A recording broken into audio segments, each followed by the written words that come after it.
네, 하나님께서 바울을 이제 예루살렘으로 보내셔서 또 예루살렘에서 또 바울을 본 또 유대인들이 또 그를 죽이고자 아주 그냥 격분하면서 돌로 쳐 죽이려고 할 때에 천부장이 그것을 가로막고 섭니다. 그래서 천부장이 이제 영내로 이제 들어와서 이제 그를 제목이 무엇인지 좀 알아보려고 하는데 그에게 시간을 달라라고 이렇게 바울이 이야기하면서 이제 그 격분하고 있는 그 유대 사람들에게 내가 할 말이 있다.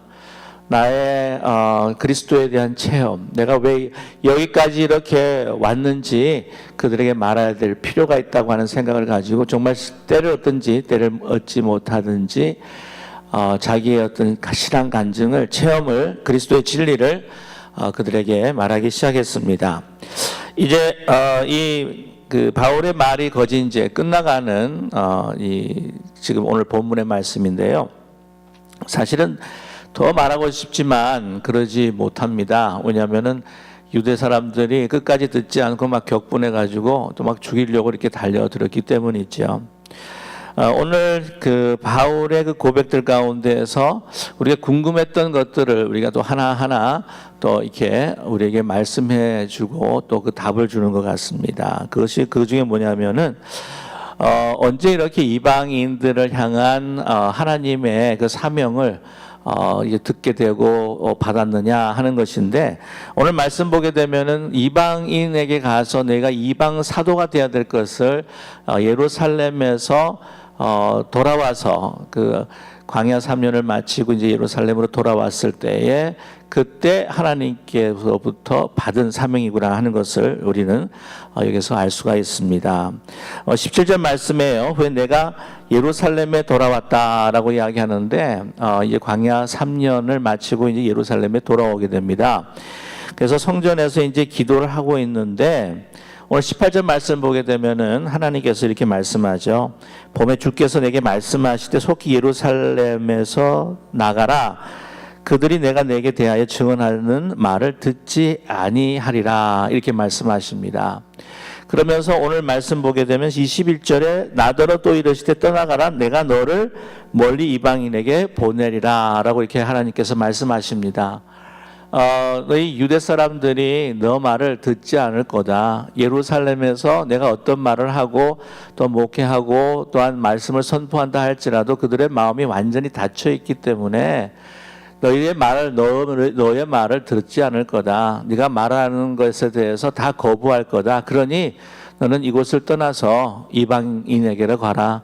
이제 너가 이방인의 사도가 되어야 될 것이다 라고 이렇게 하나님께서 말씀하고 계십니다. 자, 그런데 먼저 그들이 너의 말을 듣지 않을 거다라고 이렇게 이야기했을 때에 뭐라고 바울이 이야기하냐면 19절과 20절에 자기가 예루살렘에서 그 전에 행했던 일들을 하나님 앞에 아뢰고 있습니다. 하나님, 제가 그 그리스도인들을 결박하고 또 옥에 가두고 또한 핍박하고 심지어 스데반을 죽일 때에 그 죽이는 사람들의 옷을 내가 다 이렇게 키핑하면서 그들에게 허용하고 그 순교를 스데반이 당하도록 제가 주장한 것이 아닙니까? 라고 이렇게 말하고 있습니다. 그 말은 뭐냐면 19절과 오늘 20절의 말씀에 담겨 있는 바울의 한 세 가지 정도의 마음을 살펴볼 수가 있습니다. 이제 첫 번째 뭐냐면은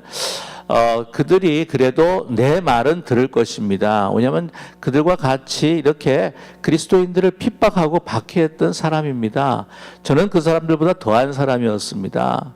이런 경험을 하고 있는 사람이 그들에게 진정한 진리를 이야기한다면 그들이 내 말을 듣지 않겠습니까?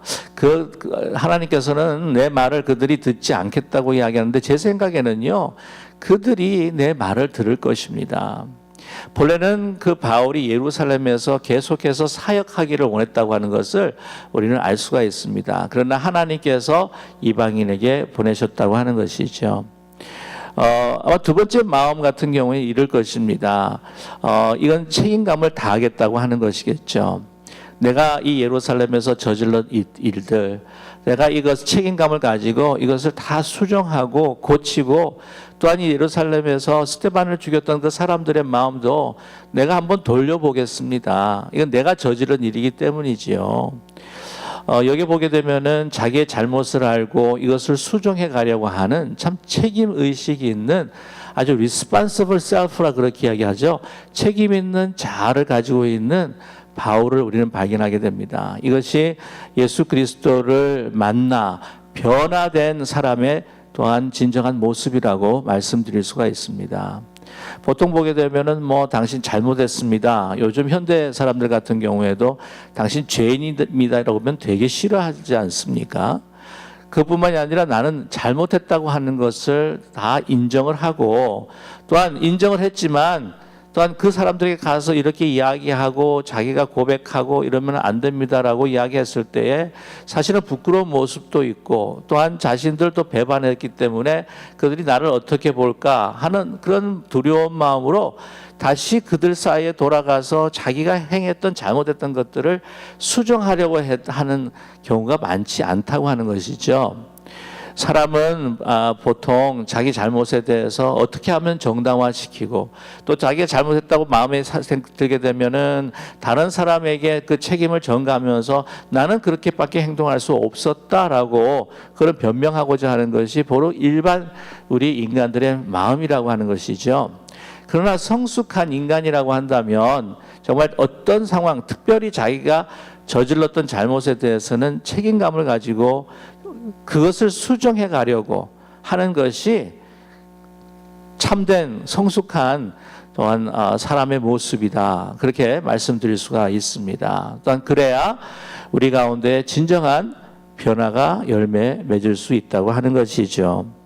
또 한 가지는 뭐냐면은 자기처럼 행동했던 사람들에 대한 긍휼한 마음을 가지고 있음을 19절과 20절에서 우리는 살펴볼 수가 있습니다.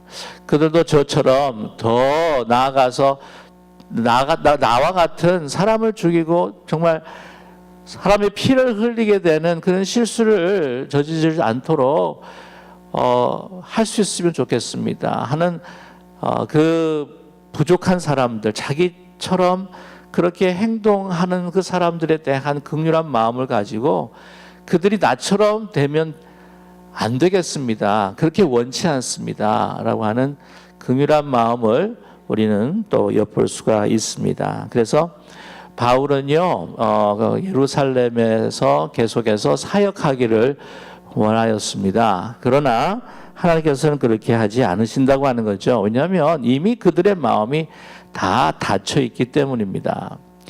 보통 이 사람들 이제 원수도 굉장히 이제 미워하긴 하지만 자기의 그룹에 있다가 자기의 어떤 잘못을 인정하고 뒤돌아서서 소위 배반자라고 그렇게 이야기할 수가 있겠죠. 바울은 그 사람들 보기에는 아마 배반자로 아마 느껴졌을 것입니다. 대했을 것입니다. 그러니까 자기 모든 것을 더 아는 사람이기 때문에, 그래서 북한 같은 경우에도 탈북자가 이제 내려와 가지고는 반북한 정부에 그 항거하는 그런 활동을 하는 사람을 더 미워하고 죽이고 싶어 한다고 하지 않습니까? 왜냐하면 더 잘 알고 있기 때문이죠. 그리고 그 그룹 안에 더 설득력이 있을 수 있다라고 하는 생각 때문에 더 미워할 수밖에 없습니다. 이미 마음이 닫혀 있는 그들을 아시고 바울에게 말씀합니다. 이제 그들에게는 너의 선포가 별로 효과가 없을 것이니까 이제는 떠나가라. 내가 너를 이방의 사도로 내가 너를 보낸다라고 이렇게 말씀합니다.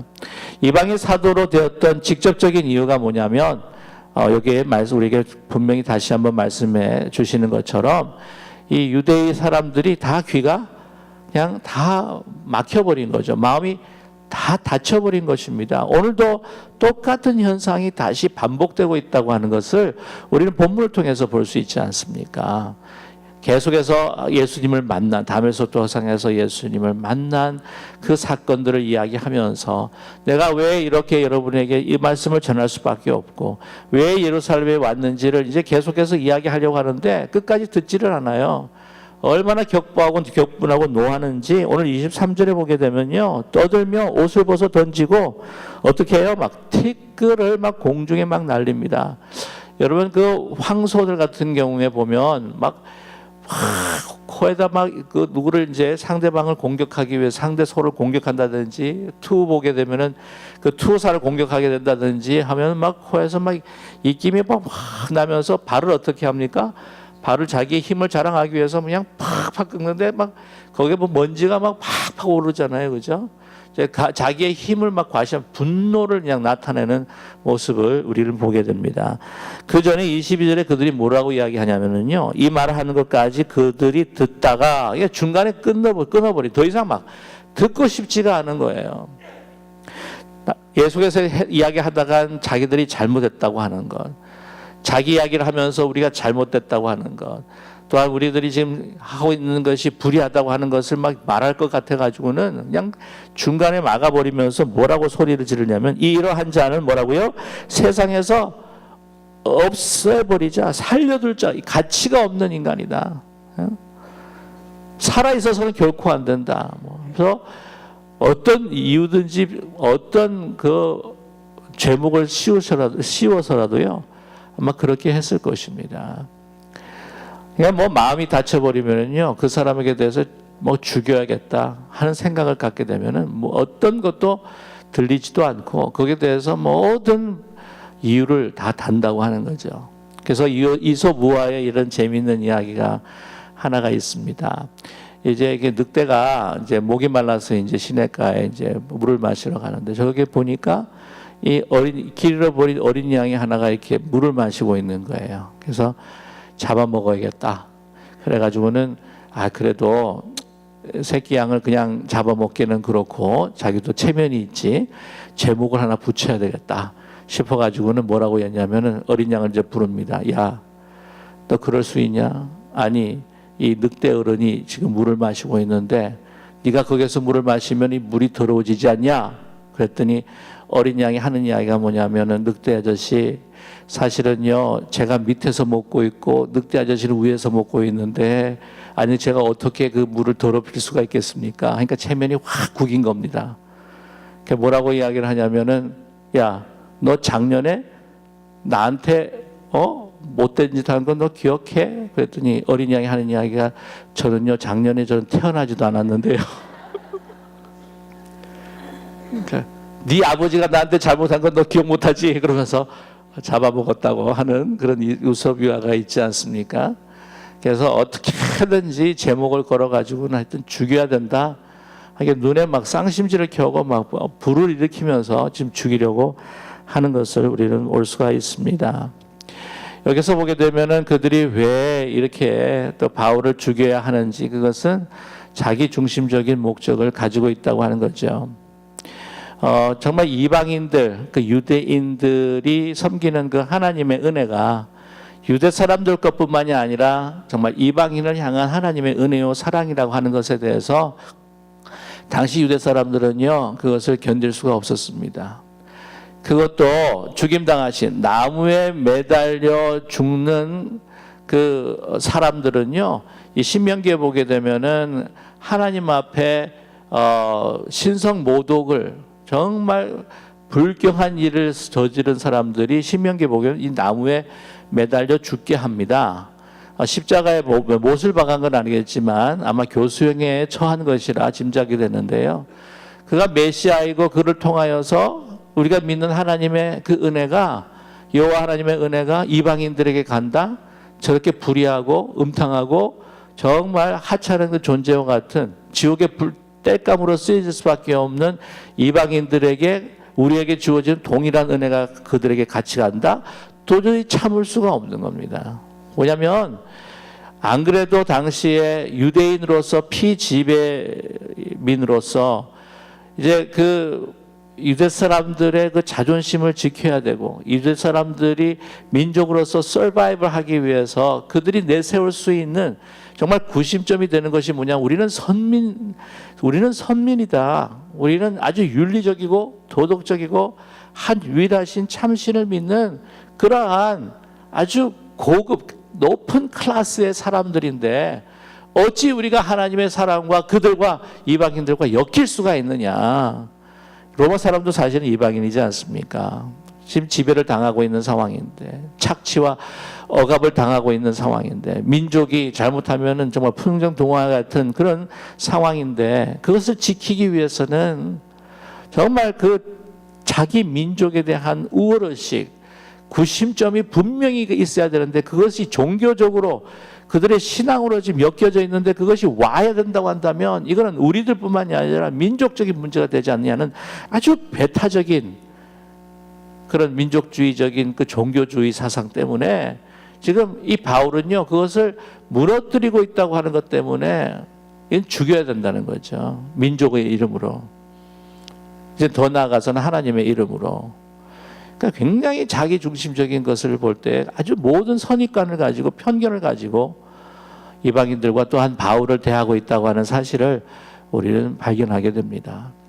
저는 그런 생각을 합니다. 저는 하나님께서 우리를 이 땅에, 미국 땅에 보내주신 것은 그 먼저 하나님께서 아브라함과 사라를 축복해 줬던 것처럼 우리만이 아니라 모든 다민족과 민족과 열방을 위해서 하나님께서 저희를 이 땅에 보내주신 줄로 분명히 믿습니다. 우리 교회, 우리 민족이 아니라고 하는 거죠. 우리는 더 하나님의 그 킹덤, 크리스텐덤의 비전을 가지고 살아가도록 부르신, 바울을 이방의 사도로 부르신 것처럼 모든 민족과 열방을 위해서 우리를, 또한 기쁜 우리 교회를 세워주셨다고 분명히 믿습니다. 우리뿐만이 아니라 우리의 2세들과 3세들도 우리 코리안네스라고 하는 뿌리를 가지는 것, 그것이 굉장히 중요하지만 그것을 발판으로 해서 정말 깊은 신앙을 통해서 모든 민족과 열방을 품을 수 있고, 우리 교회가 우리 한인교회뿐이 아니라 정말 더 나아가서 하나님의 나라 크리스텐덤을 품을 수 있는 그러한 다민족적인 우리 기쁜 우리 교회가 되기를 간절히 소망합니다. 선교뿐만이 아니에요. 우리가 예배를 드릴 때도 저는 바라는 것은 이제는 한국 동포들만 이곳에서 예배를 드리는 것이 아니라 정말 기쁜 우리 교회, Joyful Christian Community Church라는 그 루프 안에서, 하나님의 나라 안에서 다른 민족도 함께 같이 이곳에 모여 주님께서 주신 영어라고 하는 일상적인 우리의 그 통상 언어를 가지고 하나님 앞에 정말 천국의 비전을 이루어가면서 예배드리는 우리 기쁜 우리 교회가 되기를 간절히 소망합니다. 그러한 하나님의 비전이 바울을 통해서 하나하나 이루어지고 있다고 하는 것을 사도행전을 통해서 우리는 보게 됩니다. 그 25절에 이제 뭐 죽이려고 하니까 상황이 너무 여의치가 않거든요. 너무 안 좋거든요. 그래서 천부장이 다시 영내로 데려갑니다. 어떻게 합니까? 보통 죄인들처럼 이제는 대하려고 생각을 하는데, 오늘 천부장을 봐도요, 이게 사람을 보면 외모로 취하는 사람이라고 하는 것, 참 어떻게 보면 감사합니다. 그 사람이 죽는 것에 대해서 문제가 일으키지 않도록 바울을 이렇게 영내로 이렇게 들어드리는 것이 굉장히 참 귀하긴 한데, 그러나 신문하거나 그의 죄를 따져서 그것을 센턴스를 내리고 또한 이 채찍질이나 형벌을 내리는 것이 아니라 다잡고자 이렇게 묶어서 치려고 하는 천부장의 모습을 우리는 본문을 통해서 볼 수 있습니다. 우리 가죽줄로 바울을 매니, 25절이죠. 가죽줄로 바울을 매니 바울이 곁에 서 있는 백부장들을 이르되 너희가 로마 시민 된 자를 죄도 정죄하지 아니하고 채찍질할 수가 있느냐라고 이렇게 이야기합니다. 자기가 로마 시민이라고 이야기하는 거죠. 자기가 로마 시민이라고 이제 그때 이야기할 때는 이제 빌립보 감옥에 갇혔을 때에 마지막 모든 일들이 다 정리가 되고 난 다음에 이제 자기가 로마 시민이라고 하는 것을 이제 알려줍니다. 근데 좀 긴박한 조금 상황에 이르러서 지금 채찍질을 맞으려고 할 때에 자기의 신분을 이렇게 나타내고 있습니다. 나 로마 시민이다라고 이렇게 이야기합니다. 우리가 궁금한 것이 있는 것이 어떻게 바울이 로마 시민이 될 수가 있었을까? 오늘 천부장이 이야기할 때는 이제 천부장은 자기는 어떻게 로마 시민이 됐냐면은 돈 주고 샀다고 이야기합니다. 돈 주고 산 그 로마 시민권이에요. 근데 바울은 자기가 어릴 때부터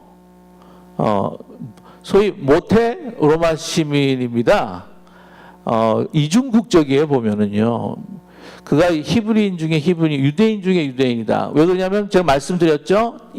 다소에서 태어났긴 했지만 그가 모든 성장기를 어디에서 거쳤다? 예루살렘에서 거쳤기 때문에 자기는 히브리인 중에 히브리, 유대인 중에 유대인이다. 자, 그런데 로마 시민권은 자기가 어렸을 때부터 로마 시민이었다. 또 이것도 혹시 알고 있었던 분은 알고 있었겠지만은 모르고 계신 분들은 새로운 아마 사실일 것 같습니다. 자기가 로마 시민이다. 태어날 때부터 추정하건대 그 다소가 길리기아 그 다소가 로마의 그 정하는 그 로마의 한 도시로 임명된 것이 주전 171년경입니다. 근데 로마가 그 지역을 이제 점령하면서 이제 웬만한 그 지역 가운데 큰 도시의 유지들에게 그 지역의 화합을 위해서 로마 시민권을 이렇게 부여합니다. 그래서 너희들이 로마 시민으로서 잘 다스려 달라. 왜냐하면 또 로마 시민이라고 하는 것은 엄청난 특권이거든요. 뭐라고 이야기하냐면은 로마 시민이 되면은 속해 있는 그 노예들이 많기 때문에 평생 돈 벌지 않아도 그냥 잘 먹고 잘 살 수 있다 할 정도로 로마 시민이라고 하는 것이 얼마나 큰 특권이 있었는지 모릅니다. 그 로마 같은 경우에도요, 3분의 1이 로마 시민이고 보통 거진 뭐 3분의 1이 3분의 1이 노예고 또한 3분의 1이 또 다른 지방에서 흘러온 그러한 자유인이었다고 그렇게 이야기를 하고 있지 않습니까? 그래서 이 로마 시민권을 그들에게 줬다고 하는 거죠. 근데 이제 로마 시민권을 만약 아버지가 받게 되면은 자연적으로 그 자녀들에게 이어지게 됩니다. 그래서 이 바울이 자기 아버지가 다소에서 아마 유지였을 것이다 하는 것을 추측할 수가 있습니다. 그래서 자기는 태어날 때부터 로마 시민이라고 하는 거죠. 그러니까 등급으로 봤을 때는 어떤 게 더 등급이 높겠어요. 태어날 때부터 로마 시민이 A 등급이고 무슨 뭐 한우를 이야기하는 건 아니지만 A 등급이고 그 다음에 돈으로 산 사람들 아마 B 등급이었을 것 같아요. 그렇기 때문에 이 천부장이 뜨끔하는 겁니다. 아니 세상에 이 바울이 그렇게 죽이려고 유대인들이 달려들었던 이 사람인데 또 보기에는 또 별로 볼품이 없고 보기에는 정말 유대 사람 같고 근데 로마 시민이라고 하는 생각은 아예 하지 못했던 거죠. 근데 자기가 로마 시민이라는 것에 대해서 그리고 태어날 때부터 그런데 이 천부장도요 백부장한테 듣고 난 다음에 참 이 사람도 좀 순진한 사람 같아요. 그러냐 그러고 이렇게 넘어갈 텐데 자기가 아예 고백을 합니다. 나는 돈 주고 샀는데 그러면서요. 순진한 면이 없지 않습니다. 그래서 뭐라고 했냐면 그것을 두려워했다. 29절의 말씀을 보게 되면 신문하려던 사람들이 곧 그에게 물러가고 천부장도 그가 로마 시민인 줄 알고 그 결박한 때문에 어떻게 했다고요? 두려워하니라. 천부장이 두려워했다고 하는 겁니다. 뭘 두려워했을까요?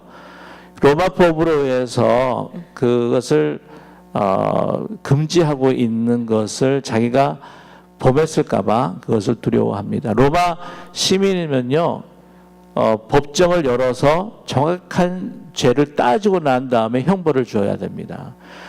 그 전에 막 책찍질한다든지 뭐 어떻게 체벌을 한다든지는 할 수 없습니다. 아시겠지만 로마 시민들에게는 십자가형이 적용이 되지가 않습니다. 그리고 다른 타민족이 결코 로마 시민을 죽일 수가 없어요. 그런 모든 것을 통해서 이게 생각해 봤을 때 천부장이 두려워합니다. 인간이 정해놓은 로마 시민권이라고 하는 것, 인간이 정해놓은 법에 대해서 자기의 위치가 흔들릴까봐 굉장히 두려워하고 있는 천부장입니다. 그러나 바울은 채찍을 두려워해서 자기가 로마 시민이다라고 이렇게 말한 것 같지는 않습니다. 나중에 아시겠지만은 자기가 로마 시민이라고 하는 것을 어필하면서 결국에는 어디로 같이 갑니까? 로마로 향해서 간다고 하는 것이죠. 로마로 가야 하는 것이 하나님의 뜻이라고 그는 생각을 했습니다. 그래서 그가 생각했을 때에 어떻게 하면 그 뜻을 이룰 수 있도록 내가 말할 수 있을까? 행동할 수 있을까? 생각했을 때에 자기 죄인의 모습이지만 죄인의 모습으로서 로마에 가야 하겠지만 어떻게 하면 될까? 로마 시민이라는 것을 알려야 되지 않을까 하는 마음으로 이렇게 자기의 신분을 나타냈을 것입니다. 사람을 두려워한 바울이 결코 아닙니다.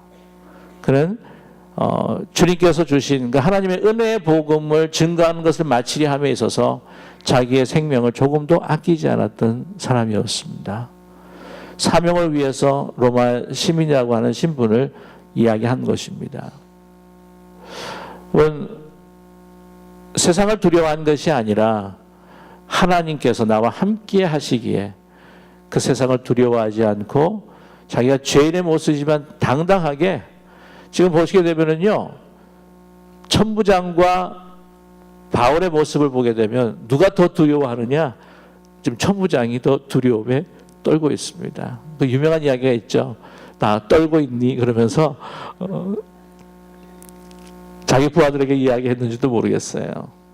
그러나 정말 그 빌라도 법정에서 서신 예수님의 모습은 결코 피고인이 아닌, 더 빌라도가 어떻게 할 줄 몰라서 우왕좌왕하는, 두려워하는 빌라도, 그러나 가야 할 그 십자가의 기름을 분명히 아셨기 때문에 담대하게 서 계신 예수님의 모습처럼 바울이 천부장 앞에 서 있음을 우리는 보게 됩니다. 저와 여러분, 사명에 불타 있고 진정한 삶의 목적이 있는 사람에게는 어떤 상황도 두려워하지 않고 나아가는 그러한 하나님의 자녀가 될 줄로 분명히 믿습니다. 세상을 감당하며 세상이 감당하지 못하는 우리 하나님의 자녀, 사명자로 살아가며 정말 하나님 앞에 그 영광을 돌리며 그 말씀을 선포하며 살아가는 우리 모두가 되시기를 주님의 이름으로 간절히 축원합니다.